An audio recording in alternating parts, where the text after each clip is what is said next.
جگی جگی راسه مین لره د واسه د لیرې په خندا. اوه خدای خو دې راولې شه براته، موږ ولته در پسې ګرځېدلو، ته دلته ناست یې. د خدای بنده دا څه که No, no, no, no.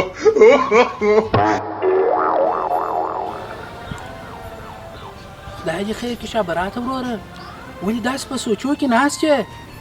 څه درته ووایم، ګر سره مو قسمت خراب دی. سهار مې د پلاره سره جنجال وکړي چې د کوره راووتلم، دفتر ته رالم، راباندې ناوخته سو. رئیس راته وویل ول ځه بلا مې نه یې په کار، د کاره جواب کړم. چې دفتر راووتلم هېڅ مې اعصاب کار نه کوي، په دغه سوچو کې وم چې موټر مې پسې کار کوي.